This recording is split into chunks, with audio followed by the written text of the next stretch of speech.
pitch is looped towards shortstop. Petroselli's back. He's got it. The Red Sox win. And pandemonium on the field. Welcome to the Great American Collectibles Show, brought to you each week by the National Sports Collectors Convention. Join us every Wednesday evening at 6:30 Eastern Standard Time and get the latest news from the greatest experts in the sports collectibles world. You can watch us on the Great American Collectibles Facebook page, as well as YouTube, or you can listen to us on Spotify, Pandora, iHeartRadio, or any of your favorite podcast platforms. And now your hosts, award-winning sports collectibles author Tom Zappola and Red Sox Hall of Famer Rico Petroselli. Well, hello. So I got to ask you a question, Rick. Well, why is it that I have a tremendous migraine just before we go in the air? Any particular reason for that? You got to, see, you have the same setup. Now, I got to have a new computer. I got all these gadgets hooked up here to try to get on there. And so. Is your pacemaker hooked up? Yeah, it is. All right. Wait a minute. No, but that's why, Tom. So, I mean, now I got it. Now you're in. You know what the hell you're doing. Hey, I got to tell you guys something. That was less painful than I thought it was going to be, actually. So, see? Thank God I am not a big tech guy, as Lou and Rico know. But a little backstory. Do any of you guys own the new Apple Watch, the Apple 11 watch? No. Okay. My wife does. Well, let me tell you something. Rico, I want you to pay attention to this. So I went to my yearly checkup to my cardiologist because I have RA. Young guy, great guy, surgeon, phenomenal. And he said to me, I'm going to give you one piece of advice. All I'm going to tell you is if you can afford it, buy yourself an Apple Watch. And I said, why?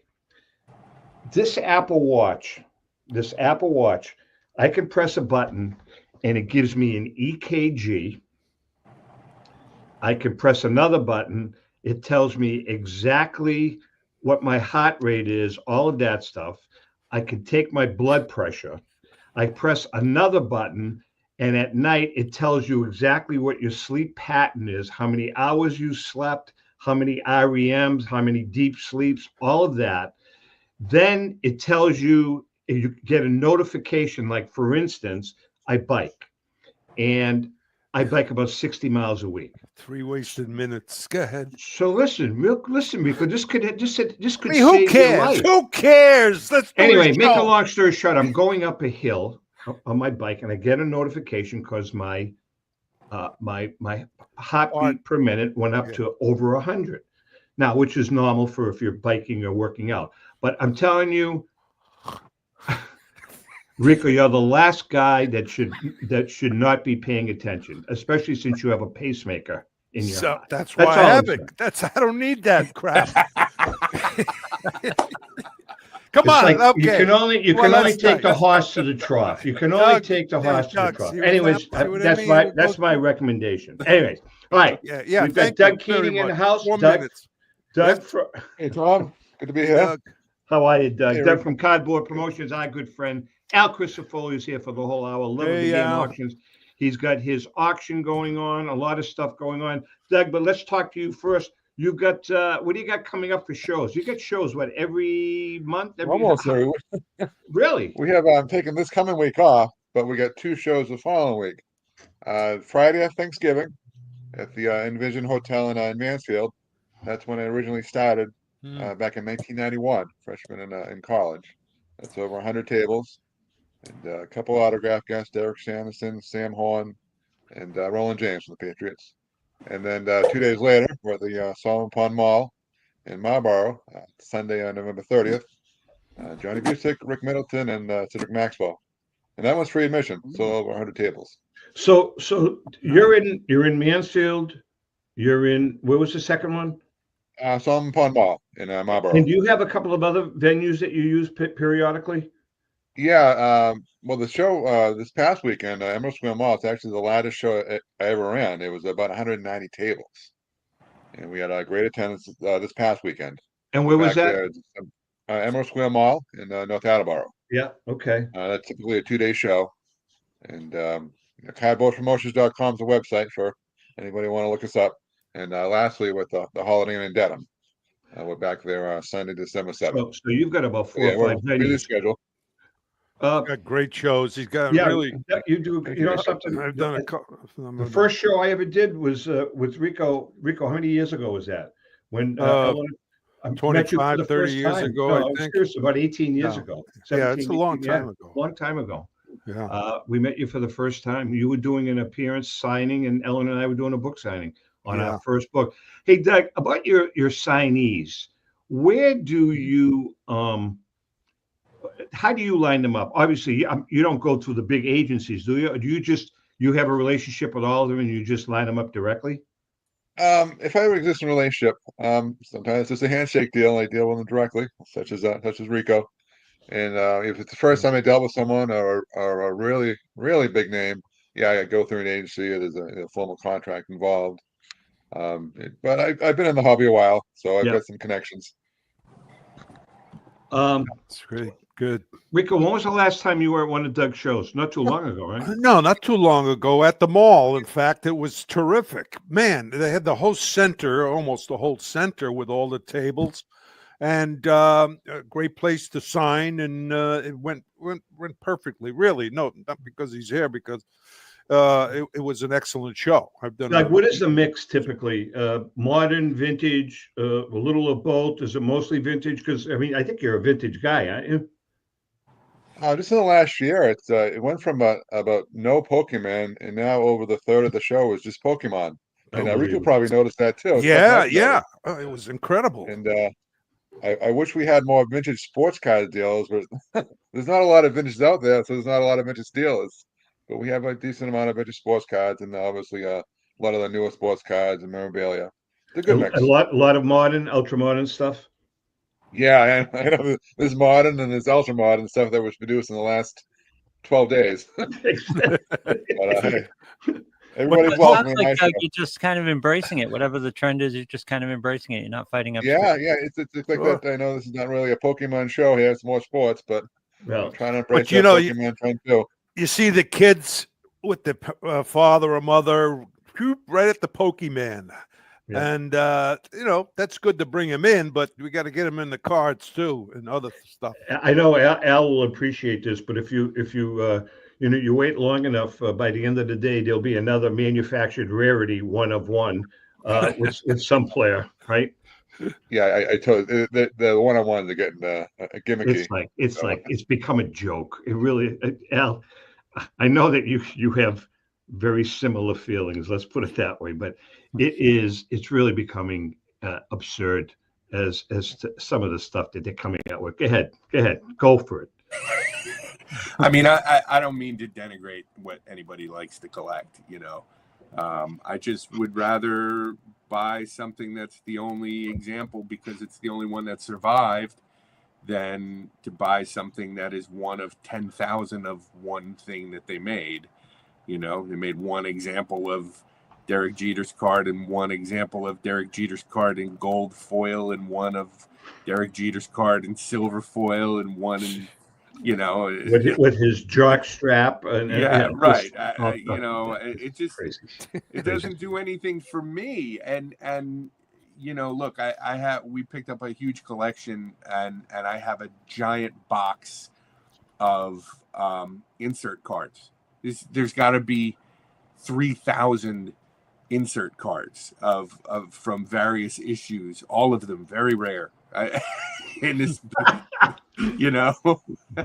so it's just not for me. It's not what I collect. Doug, what about for the hobby guys? Are you finding that the markets are crossing, or they stay pretty much segregated, or is it helping other markets? In other words, I feel like, look, I think that anything that draws people into the hobby is good for the hobby. It doesn't matter what it is, whether it's the latest shiny thing or, the most obscure 19th century issue. It brings people in and makes them a part of this. So I laugh at it, but I don't mean to sound like a jerk. I mean, when I was a kid, I got into the hobby by buying packs of cards of the players that I knew. Sure. The thing that drew me in, when I still remember the very first pack of cards that I opened in 1977, and got a Rod Carew, and Rod Carew was like, he was like the greatest in my mind. That's a great pull. That's great. That's a great pull. Pulling that card out of my first pack sold me on the hobby. Yeah, here I am, almost 50 years later, still doing this thing because of that card. So, if somebody pulls some shiny Ichiro card or Mike Trout card or Aaron Judge or whoever, and that brings them in, then you're good for that. Who am I to say that that's bad? Doug, are you a collector? To some extent. Like is there anything that you lean towards? When I was growing up in the 80s, I collected Fernando Valenzuela and Ricky Henderson. I still think I have all those cards. Fortunately, they both passed away in the last couple of years. And now it's a matter of finding the space and the at my house and the time to collect. So I collect a little bit, but I lean towards the vintage. All right. So so the next show is the Saturday after Thanksgiving. Friday after Thanksgiving. Friday after Thanksgiving, and what's the location again? In Mansfield, Envision Hotel.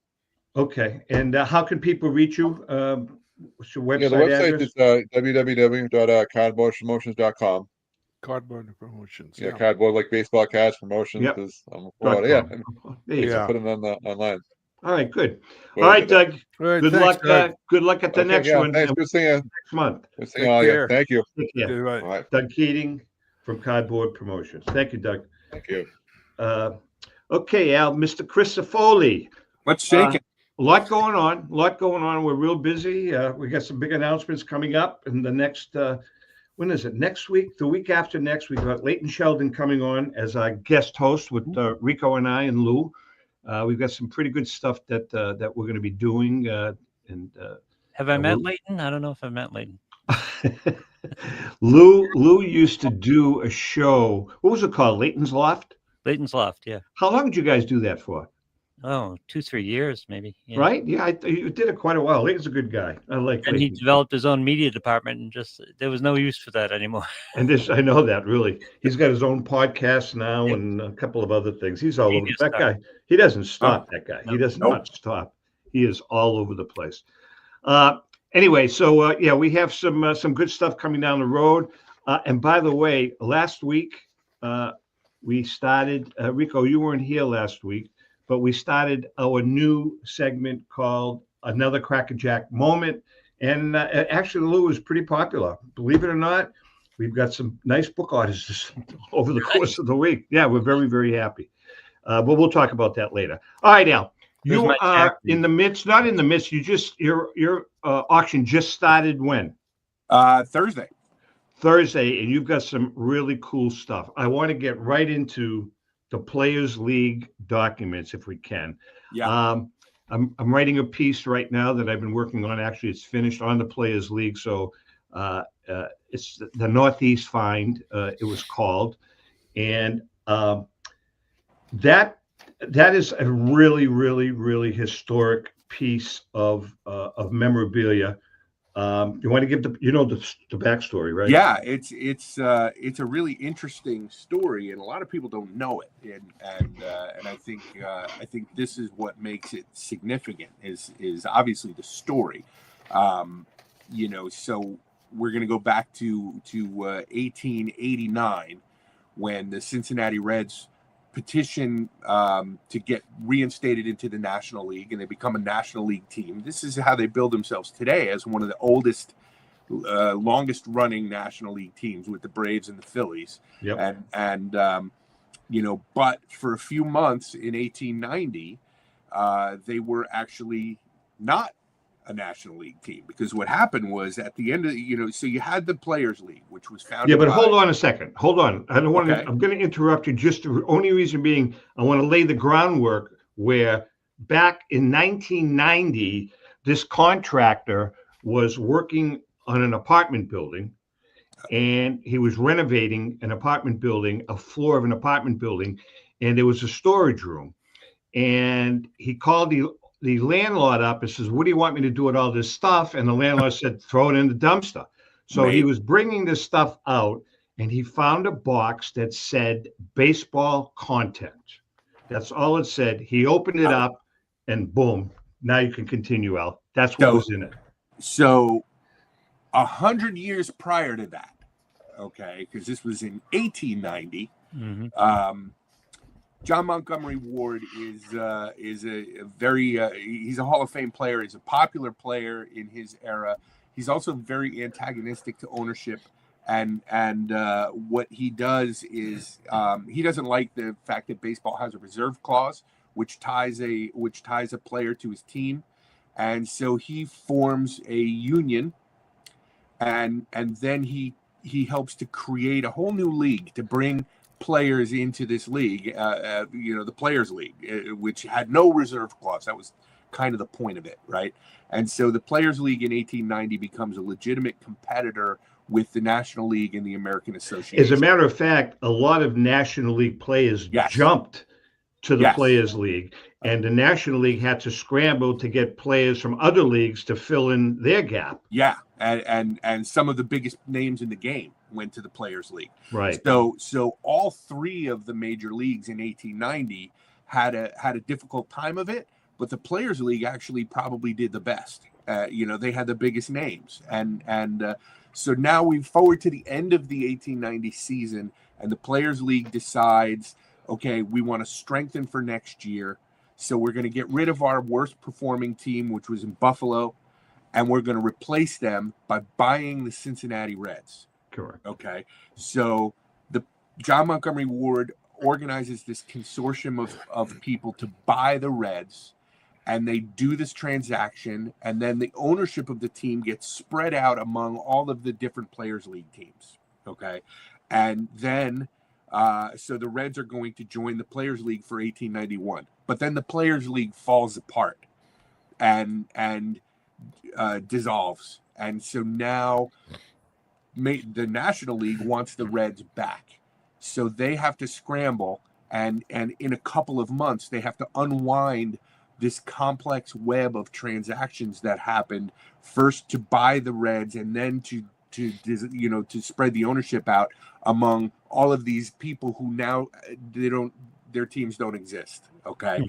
And so the Reds were able to, or the league was able to make this happen and get the Reds back into the National League in time for the start of the 1891 season. They did this in just a couple of months. This whole thing happened. And what we have is all of these contracts and court documents and handwritten.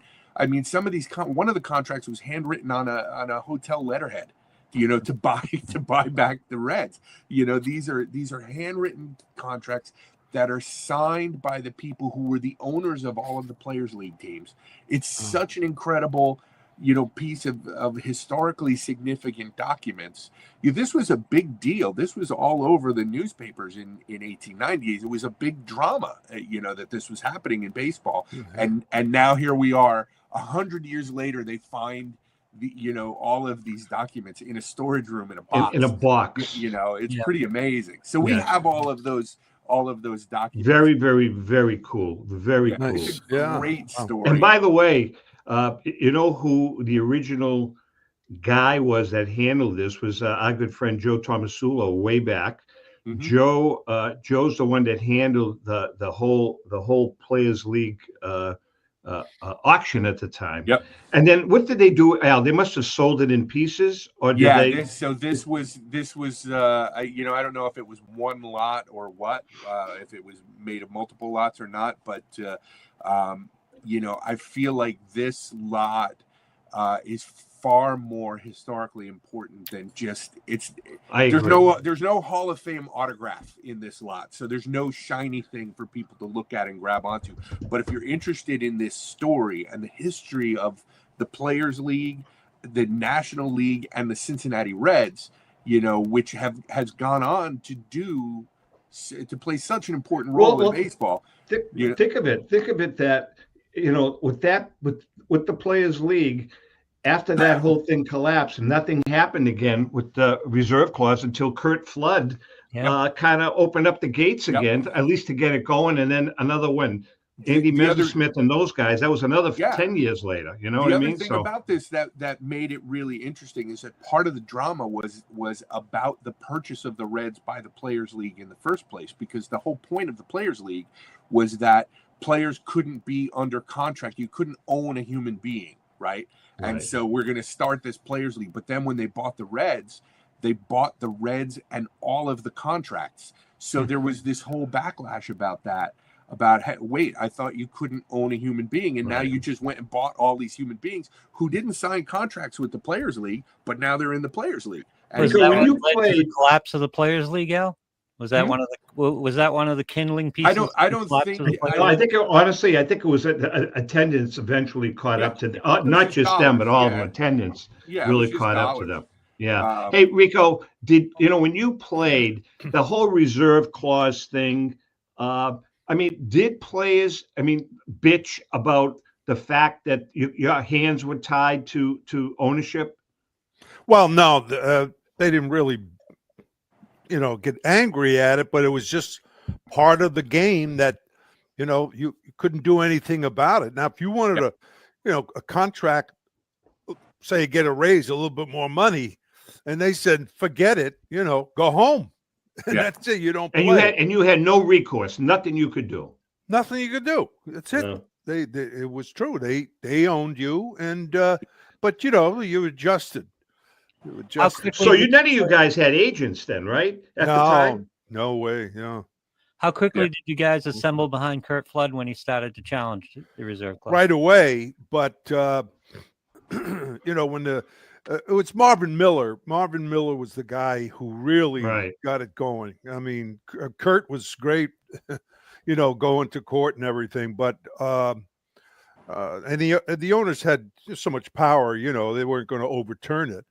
And so Marvin Miller, man, he came to spring training and told us they make this how much money. Look how much the NBA makes. $80,000 a year is average. What? We go, what? 80,000. Holy jeez.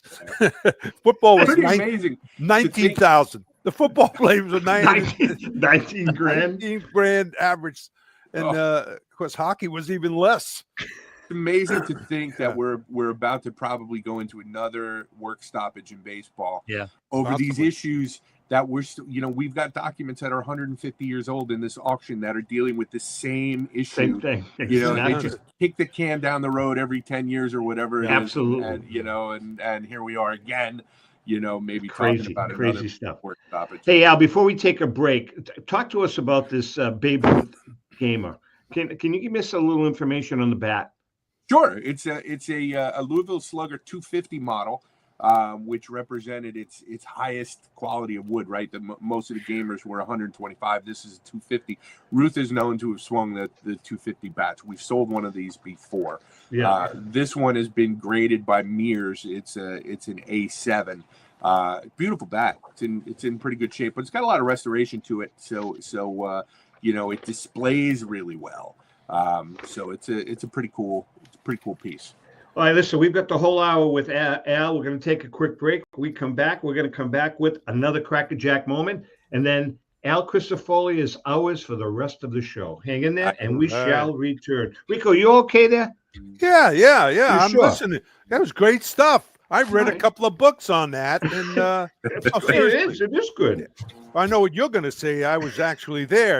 I know you. I was not going to say that. Yeah, okay. All right, hang in there. We'll be right back.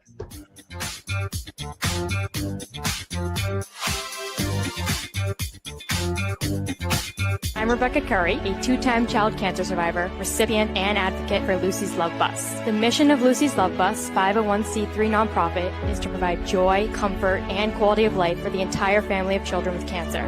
Since 2006, they have delivered love and comfort to over 3,000 children with cancer and their family members across New England. The dream of Lucy Grogan, an 11-year-old cancer patient, was to help kids with cancer who are suffering right now, before there is a cure, by offering free, integrative therapies like art, music, horseback riding, and many other activities. Unfortunately, Lucy passed away, but her dream lives on, and today Lucy's Love Bus is thriving.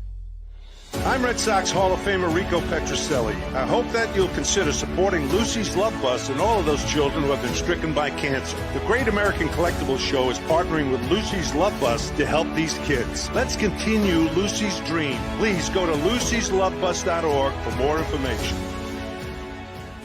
Since 1996, Brian Drent and the staff at Denver's Mile High Card Company have led the charge in the collectibles hobby. Mile High is a full-service dealer specializing in buying and selling cards and offers a competitive consignment program for all collectors. Whether it be their computerized want list service, appraisals, or auction services, Mile High has it all. If you've been searching for a company with a selection of high-grade vintage 1888 to 1970 baseball cards and memorabilia that shares your passion, aim high, Mile High. Go to milehighcardco.com or call 303-840-2784 for more information. This is Brian Drent, president of Mile High Card Company. Is your sports card and memorabilia collection properly insured? For easily replaced personal property, homeowners insurance is all most people need. But for prized possessions that you may have spent a lifetime collecting, it doesn't go nearly far enough. Collectibles Insurance Services has been insuring for over 50 years. They offer a full range of protection and a $0 deductible at an affordable rate with no appraisals required. I know because they insure my collection. If you have a minute, go to collectinsure.com and learn more about insuring your personal card or memorabilia collection. Hi, this is Dan from Memory Lane Auctions, here to remind you that the renowned Memory Lane Collectibles Company has served as a beacon of light to the collecting community for the past several decades. Indeed, folks, it has been our utmost privilege and pleasure to provide the most enthusiastic collectors with an abundance of the finest sports cards and memorabilia for America's most coveted sports personalities via our world-class auctions. Whether you choose either a private sale transaction or the auction route, Memory Lane cordially invites you to reach out to us to maximize the value of your prized possessions. Also, it is not just sales that we pride ourselves on being the best of the rest, because if you are seeking a particular keepsake for your esteemed gathering, we will be relentless in our quest to find that special piece to fulfill your collecting dreams. So no time to wait. Reach out to us today for the purposes of capitalizing on our unparalleled marketing capabilities. Simply pick up the phone and dial 877-606-5263. That's 877-606-LANE, or find us on the World Wide Web at www.memorylaneinc.com. Now is the time for your valued consignment to ultimately become another one of Memory Lane's record-setting prices. How would you like to own the bat that was used by your favorite player when he hit that towering home run or game-winning base hit? Now look no further than JT Sports, specializing in the sale and authentication of professional game-used bats. As the official authenticators of professional model game-used bats for PSA DNA, JT Sports will guarantee the authenticity of any bat purchased from them.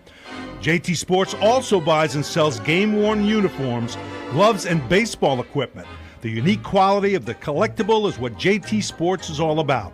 Give them a call at 609-487-8003 or check them out at GameUseBats.com.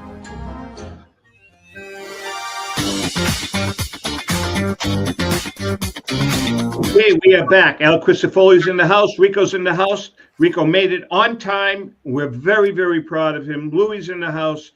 And it is time right now for another Crackerjack moment. Last week, we started this. As I mentioned last week, we got a call from our book distributor. And at the warehouse where all of our books are stored, they found 4 cases of Crackerjack books. Now, we wrote the Crackerjack book, I don't know, probably 10 years ago, 8 years ago, myself, Ellen, and John Mallory. We won the Ben Franklin Silver Medal. It's a great book. We had a lot of fun making it. So we are going to be doing these Crackerjack moments that Lou and I did years ago. And, you can go to the website, tomzappalamedia.com, and the books are on sale. So right now, Beautiful book. we're taking one player a week. This week's another crackerjack moment is Heine Zimmerman. Heine Zimmerman could have gone down in baseball annals as one of the greatest third basemen, one that certainly could have been considered entrance into the Hall of Fame. Instead, he represents everything that a player should not be. The great Zim, as he was known during his days as an impact player, eventually wasted what could have been a truly great career. In 1912, Zimmerman took over as starting third baseman for the Cubs after the sudden death of Jimmy Doyle from appendicitis. That proved to be a watershed year for Zim, as he led the league with his .372 batting average, 207 hits, a .571 slugging percentage, and 14 home runs, and led in several other categories. Although he had a total of 300-year seasons and played on the 1907 and 1908 World Championship teams, Zimmerman was always surrounded by controversy. The suspicion that he threw games and took bribes saddled him for his entire career until he was finally banned for life in 1921 by Commissioner of Baseball Judge Kennesaw Mountain Landis. There are many examples of the indiscretions on the part of Zimmerman, including purposely muffing a rundown in the decisive game of the 1917 World Series, although some take issue with the allegation. Then there's the fact that he batted .120 in that same series. Zimmerman was also indirectly implicated in the 1919 Black Sox scandal. The fatal flaw that contributed to his final demise was that Zimmerman had a problem holding on to money. He was always broke because of his penchant for spending money on extravagant things. His association with the likes of Hal Chase during his playing days and the notorious gangster Dutch Schultz outside of the lines did not help his reputation either. All in all, the great Zim turned out to be a major black eye for the game. He later operated a mob-connected speakeasy and worked as a plumber and steam fitter. And that's another crackerjack moment. So remember, you can go to tomzappalamedia.com if you want to buy the book. Lou, do we have the website there or not? We don't not have I don't have it up right now, but I can get it up for you. Yeah, if you can get it up. You gotta, hey, Tom, it's on sale, by the way. It's on sale. Yes. Oh, it's a great book. By the way, yeah, you could write another book on the present day, the present day players. That's a good, on some of the discretions that's going on right now. Yeah, you're right, Rico. Crickets. It's so shocked. Right. I really am. Shocked. Al, some of the other highlights, though. What do you get for some of the other highlights? I think that the Reds piece is my favorite, but there's two cards in there that are just significant.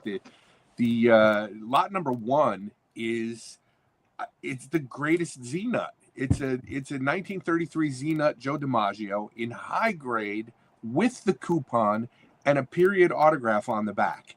It's impossible that this card even exists. It's the second highest graded example. It's a PSA 4.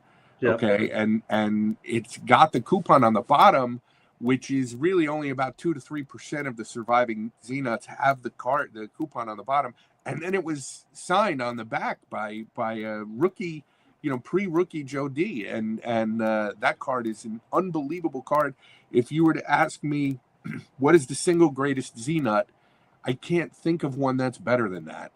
And then the other one that I love is the Aguilitas Oscar Charleston, 1924-25 Charleston. Yep. We had the Tomas Gutierrez Charleston in our last auction, which broke our own record for the most money paid for any Negro Leagues collectible at all at $250,000.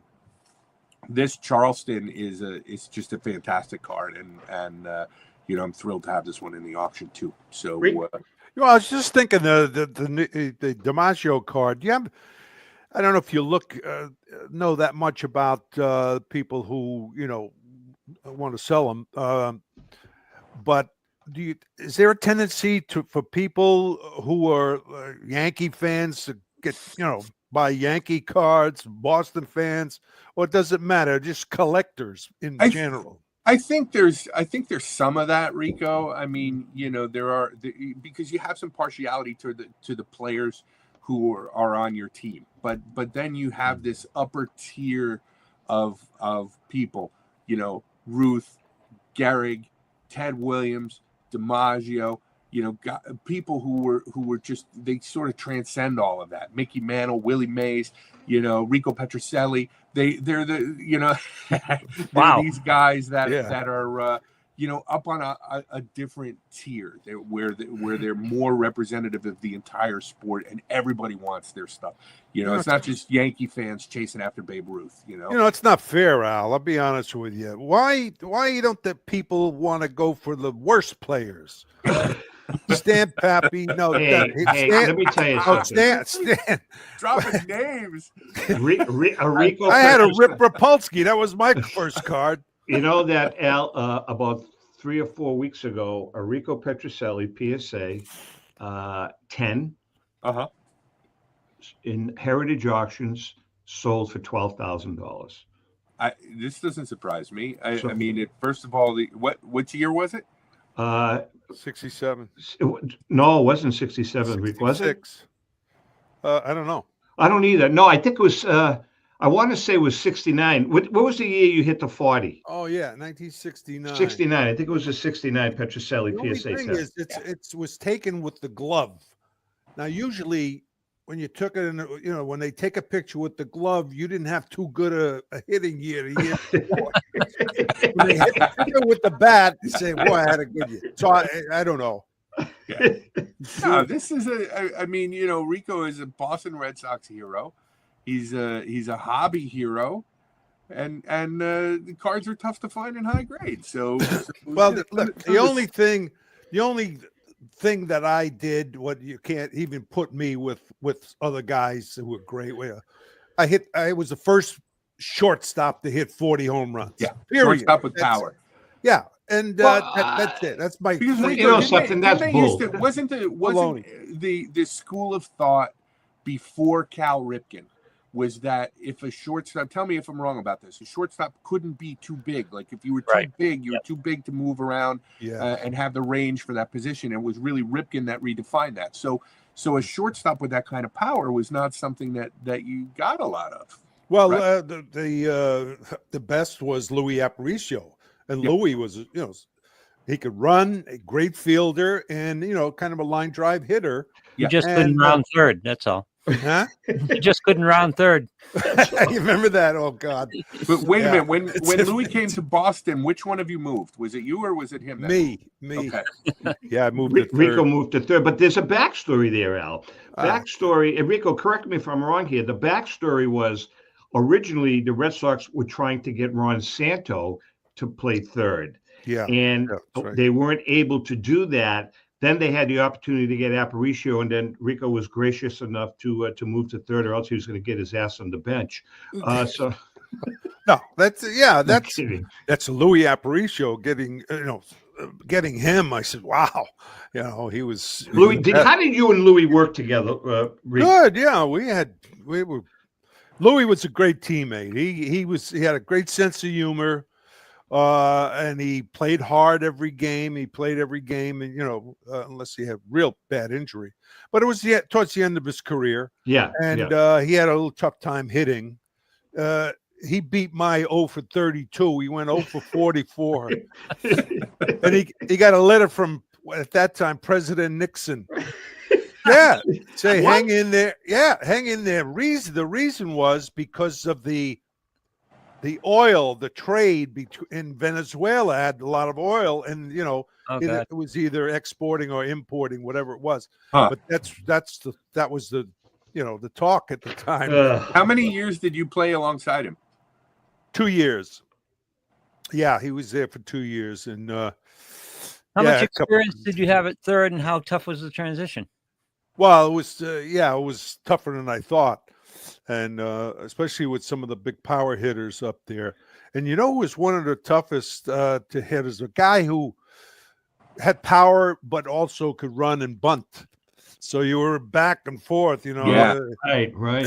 And then he'd rip one at you, you know, and whoa, the spin on the ball was. Well, I mean, the ball comes at you a lot faster too, Rico. Right? Yeah. I mean, yeah. Absolutely. Did you play alongside the bag or behind the bag? Well, depending on the hitter. Now, when Big Frank Howard, 286'8", I played behind the umpire. Me and the umpire were trying to. Hey, I want to go behind you. Rico, did you use your shortstop glove at third? No. You had a different glove. I had a 2000, which was a bigger glove. Yeah. So anyway, that's enough about me. Do you still have it? Yeah, I do. Can I have it? Yeah, sure. Okay. Hey, I want to talk about the Northeast Sports 10,000. Expo. The Northeast Sports Expo hits the Boston area this weekend on Saturday, November 22nd and Sunday, November 23rd at the Marriott Boston Quincy in Quincy, Massachusetts. General admission is 9:30 a.m. each day, and you can enter at 9 a.m. Spanning 26,000 square feet of expo space and featuring 180 plus vendor tables. This is New England's biggest card show, packed with sports cards, memorabilia, Pokemon toys, and Funkos. Are those Funko bats or is Funko a toy? It's a weekend for collectors, fans, and families alike. Celebrity guest, U.S. gold medal Paralympian Kip St. Germain, former Boston Bruins player Graham Townsend, Barry Peterson, and Bruce Shoebottom, former U.S. national sled hockey team captain Joe Howard, NHL Network and NESN analyst Billy Jaffe, pro wrestlers Anthony Green and Chase Stevens, actor Mark Bosquet from Slapshot. Oh, I remember, that was a good movie. Also, free raffle entries with every admission, win signed jerseys, photos, and more. Free commemorative posters for the first 200 attendees. On-site authentication by JSA. Event host Saturday with Nick Fitzy Stevens and Sunday with Mike Sarge Riley. That is the Northeast Sports Card Expo this weekend at the Marriott Boston Quincy. Al, what else, baby? What else do you have in this great auction? Because I went through it, man. You get some cool stuff. Yeah, cool this auction is so full of rare type cards, just stuff you don't see every day. We've got a ton of vintage scorecards, World Series programs. There's a lot of basketball in this auction, a lot of tough basketball that you don't see very often. Cons, hot dogs. There's complete basketball sets. We have a beautiful 1948 Bowman George Mikan autographed, which is, it's kind of a holy grail card, which is pretty excellent. Wait a minute, it's the card autographed? Yeah. Wow, that is Mikan rookie autographed. Yeah, that is the holy grail of basketball cards. Yeah, that's a pretty significant card. There's a lot of Cuban cards and Caribbean cards in this auction again.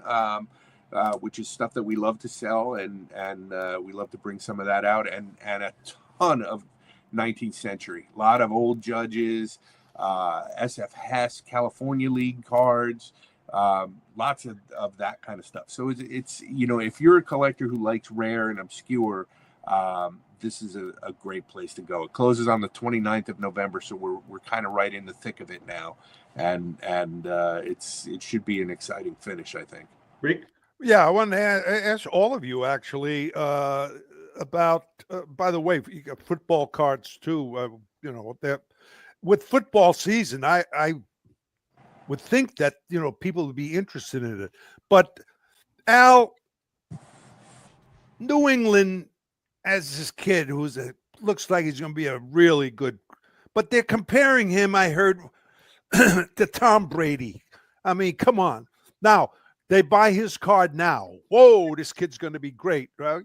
It's a chance. It's chancy. Yeah. That's good. But it's so ridiculous. I don't know, Lou, how you feel, but don't. How can you compare him at all to Tom Brady? Well, Tom Brady was the greatest ever. You can't compare him. No, there's talk about. Well, hold on. A lot of people. Well, hold on. No, a lot of people are not comparing them for careers. They're comparing him with Tom Brady's rookie season. And this kid is right up there He's good. Statistically, I like him. Now, is he Tom Brady? I love Absolutely Tom Brady. not. Will he ever be Tom Brady? I seriously doubt it. But his numbers right now at this snapshot in time as a rookie, I mean, they're right up there with Brady's, Lou. Yeah, I understand. What are your thoughts, Lou? Because I know you love Brady. I am trying so hard to hold back my enthusiasm about Drake May and he's not Tom Brady. That's ridiculous. He won't be Tom Brady for another 10 years if he gets Super Bowls under his belt. I mean, look at Patrick Mahomes and how we were so willing to anoint him. And Brady is just a unicorn because he just did it over 2 decades and won 6 Super Bowls and went to 9 and won 7 Super Bowls and went to 9. And, so comparisons to Brady is silly. But I'm just so enthusiastic about Drake May. I'm trying not to lose it, absolutely not lose it, because this kid throws about 6 balls a game that are just unbelievable. How does he do it? All right, listen, before we take a break, Al, I'm going to throw this out at you because I know how you feel about speculating, and we've talked about it in the past. So do you know, and this is classic, and this is a perfect example, people, of being careful. Do you know what the number one most graded card was between the years 2016 and 2025? Anybody know what that card is? I know because I read the notes and it shocked me. Is it a baseball card? No. It shocked me too, Lou. But it's a perfect example of why people should really think twice about speculating. I'll tell you what the answer is. No. The 2019. You're not going to do it after the break? So people will stay here instead of turning us off? Oh, that's called a tease. All right, we'll do that. We'll do that. I want to know. That's the first. Hold on, Rico. That's the first intelligent thing you have done and said in a year. I've been in broadcasting since 1977. You know what I mean? I'm thinking of teaching broadcasting. All kidding aside. After IT? Yeah, after my IT education. All right, listen, we're going to take a quick break, and I'll come back with that answer. Per Rico Petrocelli, hang in there. We'll be right back. All right.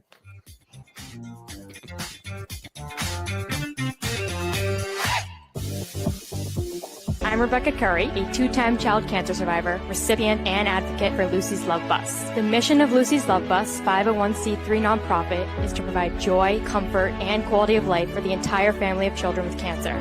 Since 2006, they have delivered love and comfort to over 3,000 children with cancer and their family members across New England. The dream of Lucy Grogan, an 11-year-old cancer patient, was to help kids with cancer who are suffering right now, before there is a cure, by offering free, integrative therapies like art, music, horseback riding, and many other activities. Unfortunately, Lucy passed away, but her dream lives on, and today Lucy's Love Bus is thriving.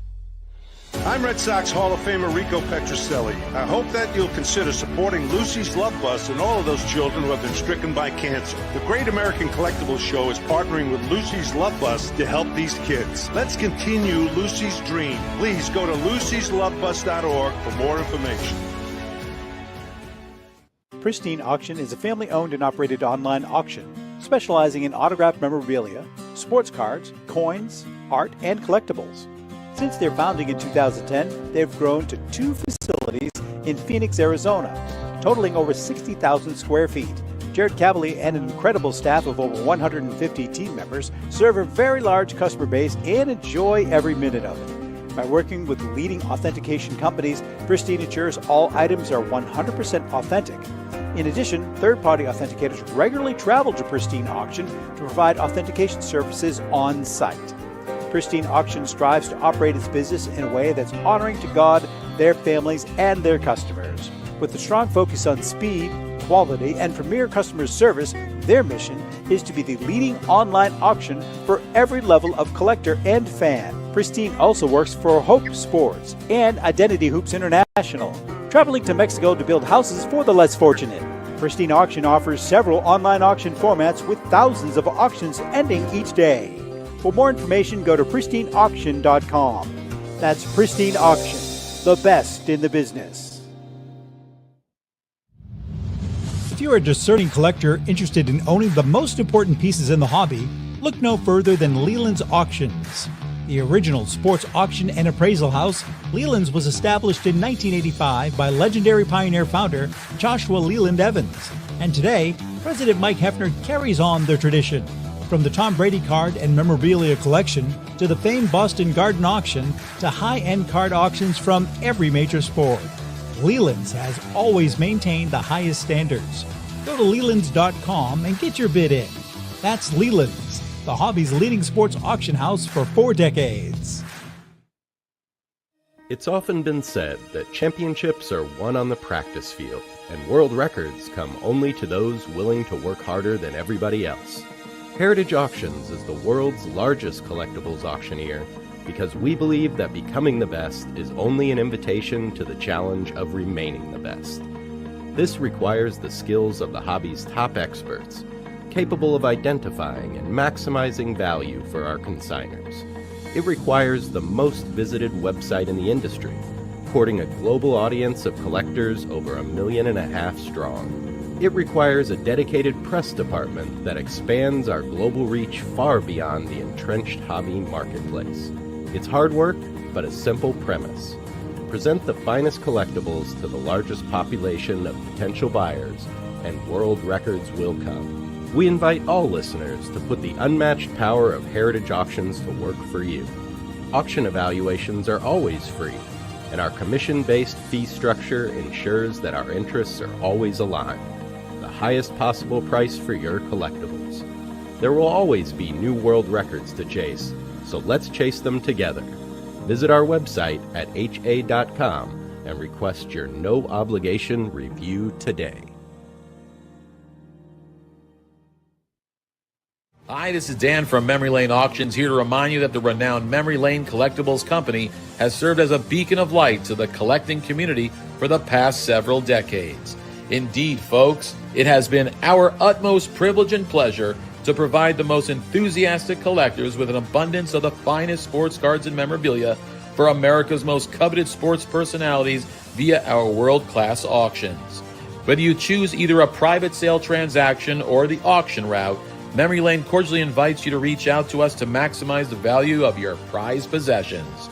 Also, it is not just sales that we pride ourselves on being the best of the rest, because if you are seeking a particular keepsake for your esteemed gathering, we will be relentless in our quest to find that special piece to fulfill your collecting dreams. So no time to wait. Reach out to us today for the purposes of capitalizing on our unparalleled marketing capabilities. Simply pick up the phone and dial 877-606-5263. That's 877-606-LANE, or find us on the World Wide Web at www.memorylaneinc.com.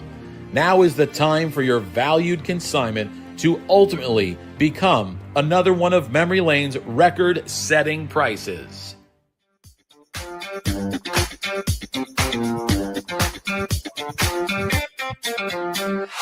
Okay, we are back. Al Crisafulli's in the house, Rico's in the house, Louie's in the house, Tom's in the house. I'm not giving the answer yet until after Lou Reeds tells us about our good friends at the Philly Show. I know which one we're going to. Philly Show is December 12th through the 14th at the Greater Philly Expo Center in Oak, celebrating 50 years of connecting collectors, athletes, and fans. Shop over 600 dealer tables across 150,000 square feet of sports cards, memorabilia, sealed products, collectibles, and expanded Pokemon and TCG section, which now has over 100 tables, from vintage favorites to latest releases. Rating and authentication companies will be on site along with major sports auction houses for submissions, valuations, and appraisals. Kids 10 and under are free along with a paid adult, and active duty military and veterans receive half off admission with proof of service.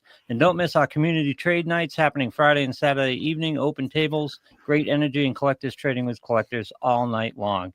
Now the autograph lineup with more guests to be announced. Meet current Philadelphia Eagle stars Cooper DeJean, Reed Blankenship, and Brandon Graham.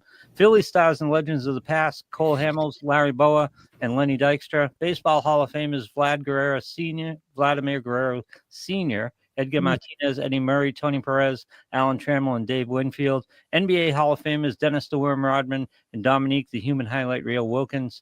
Jerome the Bus Bettis will also be appearing. And last but not least, the one and only, do we know this guy? Rico Petroselli. Rico Petroselli. Yeah. Well, I'm doing the bathrooms and Tom's doing the dusting on the tables. Al, you're going to be there? I will not. You're not going to be in Philly? No, I haven't done the Philly show in years, and I Oh. want to get back there. We're going to be broadcasting from there. I would love to get back in there. I love that show. But when Yeah, we it's moved a great show. You know, when I lived and the office was based in Jersey, I could get there and get home. Right. You know, but when I moved up to New York, it got much more difficult to do that, and so we did the Shriner show up in Boston. And I would like to get in and do a Philly show or two. I don't think Shriner show in Boston. Your guys gobbled up those sandwiches pretty damn quick. I'll tell you that. Holy Jesus! Hey, listen. All right. So now I'm going to give the answer. Again, if you're speculating, be careful because this is a prime example of what I'm talking about. Yep. So at the top of the top 100 most graded cards from 2016 to 2025, I hope you didn't cheat. Al, what do you think the card is? I mean, it's not a baseball card, so I have no idea. Rick, you have no clue, Rick. You never even heard of this guy. The 2019 Panini Prism base number 248, Zion Williamson. Yeah. Perfect example of why you should be careful about speculating. That's one guy. Yeah, but that guy, Rico, think about what we're saying here. He's the most graded card in the last 10 years. And after 1 year, he was out. Now he's coming back a little bit, but I mean, forget it. No, but when you bought it as a rookie, you know, it was cheaper, right? And you lost your shirt because some of those cards went for 10 grand. I'll tell you a story though. So in the 80s, I have somebody in my life who collected with their father. They bought a lot of cards in the 80s. Same kind of deal. They would go out and learn about who are the biggest rookie, who are the best, only baseball, but who are the rookies that they should be paying attention to. And they would watch games and they would study stats, and then they would go to shows and buy, big bricks of cards of people like Kevin Seitzer and Greg Jeffries and people like this. And they did this. They spent years doing this together. They put all of this stuff in storage. And then, I don't know, maybe 5 or 6 years ago, this person went into the storage locker and took all the cards out and brought them home and looked them all up, and none of them had any value. So he was so angry, and he actually said to me, he said, I can't believe we wasted all of that time. He lost the plot. He spent hours with his dad that's the doing point. this work. Okay. Well, okay, I can see that. Let's not put the money. Let's not overemphasize the dollars here. Good the point. That's dollars is an important thing, right? But spending time with your dad, your whole childhood, doing research into sports and who are the next guys, you're never going to forget that time. Who cares if it's worth money? Our good friend Joe Marino from Florida, Rico, and I, a good friend of ours. He was on the Greg Jeffries, and he must have 1,000 Greg Jeffries cards. Sure. And somebody gave me, I don't know who it was. And God rest his soul, he just passed away. But I must have 500 Mike Greenwell rookie cards. Oh, really? Sure. Yeah, sure. In a box. At least 500. Ellis Burks and it was another one who was going to be a superhero. We had Kevin Moss in New York. We had, I mean, every team's got guys like that. But Greg Jeffries was like a Frankenstein. Greg Jeffries was grown in a lab to become a professional baseball player. Yeah. Who is the USC quarterback who was the same thing? That I'm blanking on the name. It was kind of like raised as a kid to be a professional athlete, and that didn't turn out well either. Harmon? I forget. How long ago? Not too long after Jeffries, actually. No, I don't know. I don't know who that is. But anyway, also the auction ends when? Auction closes on the 29th, which is the Saturday after Thanksgiving. You're home. You're off that weekend. You're tired of your family. You want to hold up in your den, close the door, and bid in the auction. Pay attention to sports. It's a perfect day for this. So when is it? That's it for the year for you? And then and we come back in the spring. Yeah. So we're looking for consignments for our spring auctions. We're already lined up to have some really special stuff coming down the pike in 2026. One of the coolest auctions we've ever had is going to happen. Maybe the coolest that we've ever had is going to happen toward the end of 2026. So it's going to be a pretty exciting year for us. Closing out what this year has been our biggest. You had a great year this year. You really how did. can you tease us like that and give us nothing? Cool. I got nothing, but boy, it's going to be fun. We're going to do an auction. We've got an auction coming down the pike that I don't think there's ever been one like this in the hobby that we're Ooh, that's a really tease. it's really cool. Yeah, it's going to be a lot of fun. Standalone auction, like we're adding an auction for this. Nice. Yeah, Rico, why don't you tell our good friends and listeners that earn your money about our good friend Charlie Perino and the gang at JRI Cards? Al, this is classic. Watch Rico read this. He reads it like Faulkner. He's a pro. Hey, I mean, you got it. This is a book here. You got 4 pages. Well, anyway, JM, or Rico, if you want to have an absolute blast. Hold on, stop. Did you pick up on that, Lou? Yeah, I did. I got it. I crossed it off on my copy. So right. Where is JM is no longer with us. Oh, that's right. Yeah. Okay. And you don't talk to yourself. Okay. Well, anyway, if you want to have an absolute blast at obtaining some great modern and vintage cards. Radio since 1971, remember? Okay, so I can tell you right now, Charlie Perino, we love you. This is going to be a train wreck. Go ahead. No, Charlie. Obtaining some great modern and vintage cards. You got to check out JRI Cards. Paisan, Charlie, the Iron Ripper Perino, along with Money Marco, the Dollar Girls, and the JRI Gang. This sounds like a freaking mafia group here. Give you the chance to participate in opening a graded, unopened, and sealed fresh wax or cello card pack of your cello pack of your favorite sport or a non-sport favorite. It's easy. You buy in, Charlie opens the pack, and you get a packed fresh card. It's that simple. As a matter of fact, if you pull that special jewel, the guys at JRI Cards will even have it graded for you on the house. Featured in the LA Times, ESPN, and USA Radio, JRI is the hottest card-pulling show on the internet. Charlie and his staff make it fun, entertaining, and enjoyable with his collection of hats and sound effects. And don't forget that JRI donates a part of their proceeds to various charities. That's JRI Cards. Check out their exclusive breaks and events that everyone is talking about. And if you don't buy any cards there, we're going to break your legs and take care of you. So they're always digging up cardboard treasures for a great hobby experience. Seriously, go to jricards.com. Rico. That took a half hour, didn't it? Yeah. Rico, Charlie says he's definitely, when we get down to Florida, he definitely wants to take us out to lunch, the two of us. We love Charlie. Charlie's a great guy. He is. Al, what did you think of the World Series? Oh, it was great. I thought it was great. I had my I was hoping that Mattingly was going to get one, and once I got past the fact that the Yankees didn't have the team, they were not built for the postseason. They're not built for the playoffs. They're built for 162 games. Right. They're not built for a 7-game or a 5-game series. Once I got past that, I really like Toronto, and I like the way they're built. I like the fact that they play more of an old school brand of baseball where it's not just home runs and strikeouts. They were fun to watch, but man, the Dodgers pitch.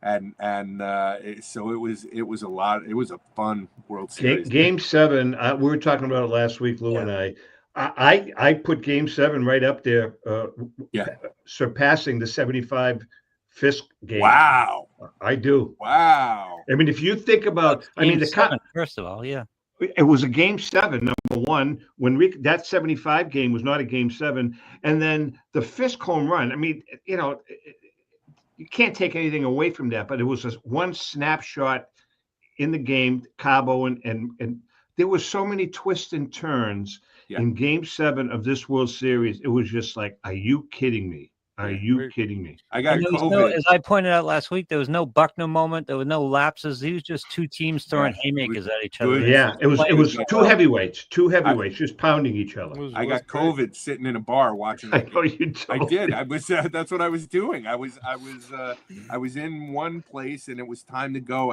They didn't have a television, and so I was watching the game on my phone.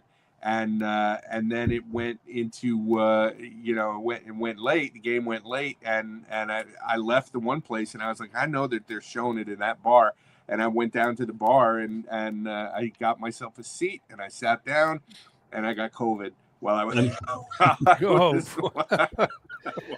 Before we break, I'm curious. Days later, I was like, something's not right. Do you guys hate the Dodgers because they spent so much? I kind of like this team. I kind of enjoy the hell out of it. You can't. What, you're talking about the Dodgers? Yeah. You can't. I don't dislike the Dodgers. I don't think you can really dislike them because they really work hard. They've got some great players. I mean, that pitcher was just. I mean, you don't see that very often anymore. You just don't see it. Yeah. No, they have a good team, and I like Dave Roberts. Dave Roberts will forever be a folk hero in Boston. Oh, God, yeah.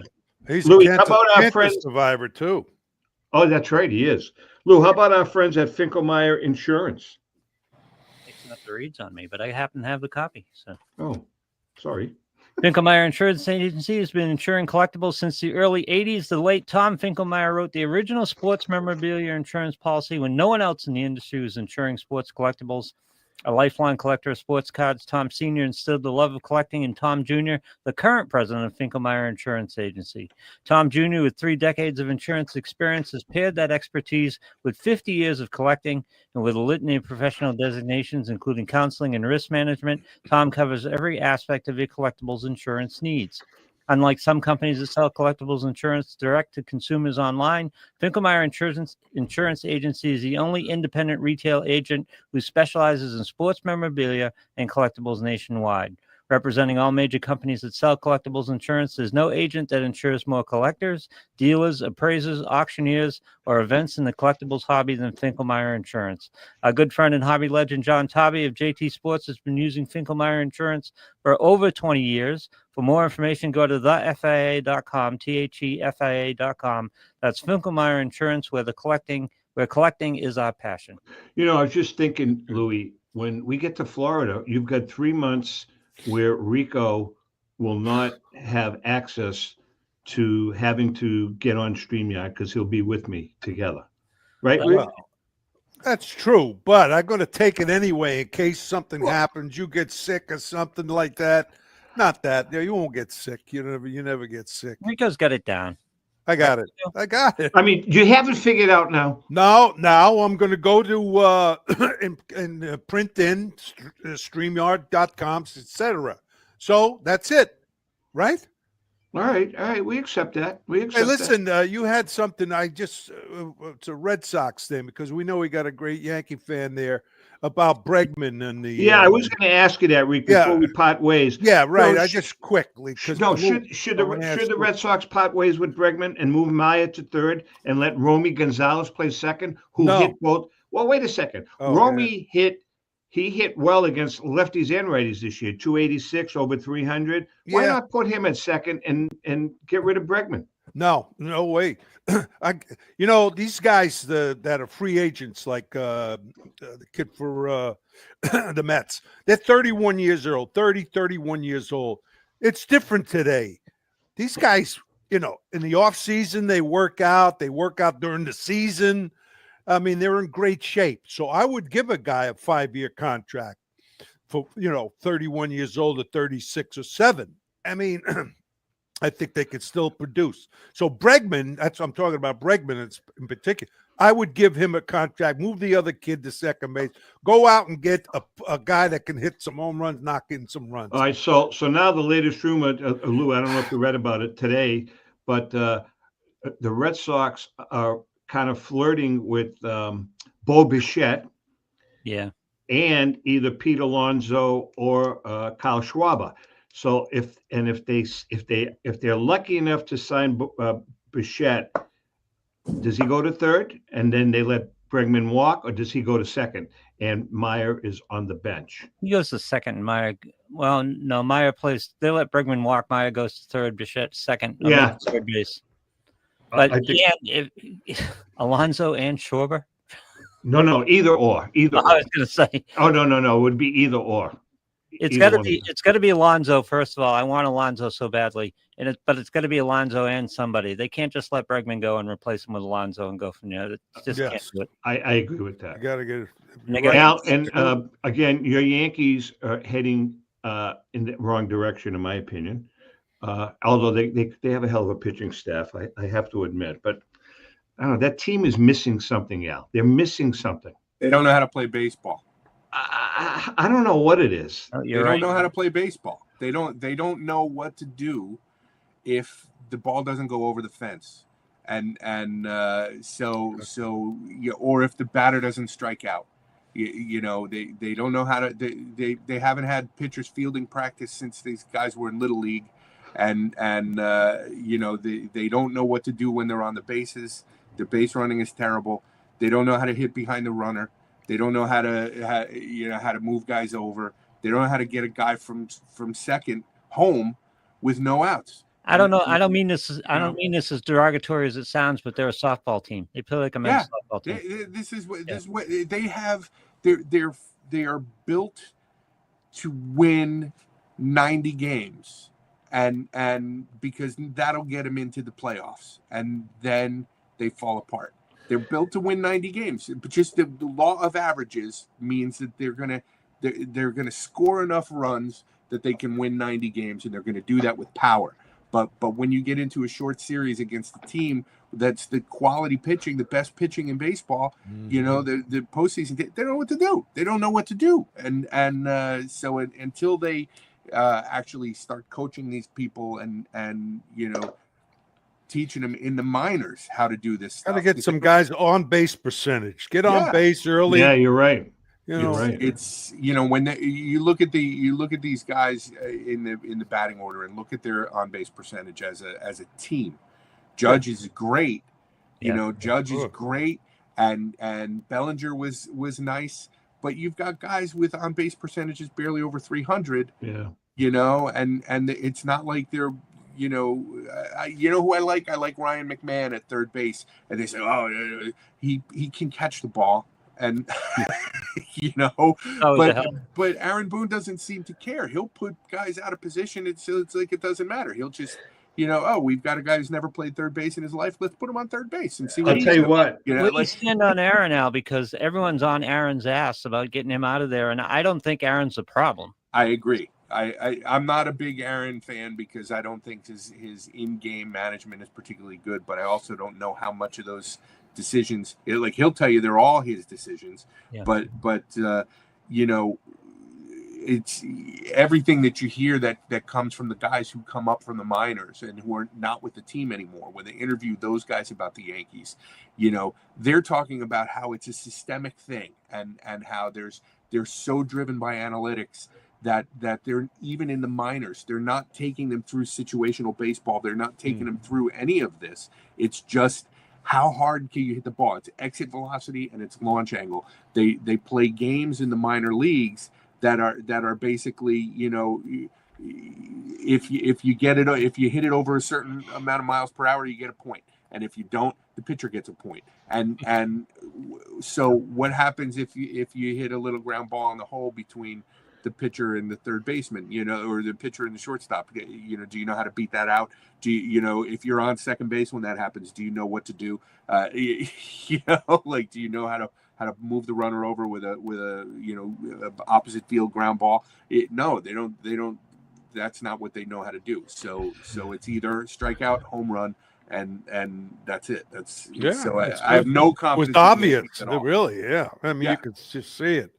All right, we're just about out of time. Just remember one thing, Al. Roman Anthony. Remember the name, Roman Anthony. He sounds like a restaurant. He's going to be a stud. Yeah, Roman Anthony. Sounds like a restaurant in Little Italy. All right, listen. We're just about out of time, Mr. Crisafulli. Wishing you the best with your auction. We love you. You do a great job. You're a real credit to the hobby. Thank you. And you're you're really well respected, by the way, on Net 54, man. They love you. You're like a god on Net 54. Just all I'm saying. I'm just so damn handsome. I don't think that they get God. With that being said, Rico, welcome back to reality. You were able to get on in a timely fashion. We're very proud of you.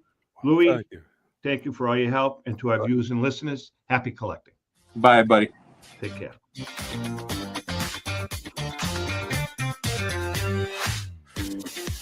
I hate the term.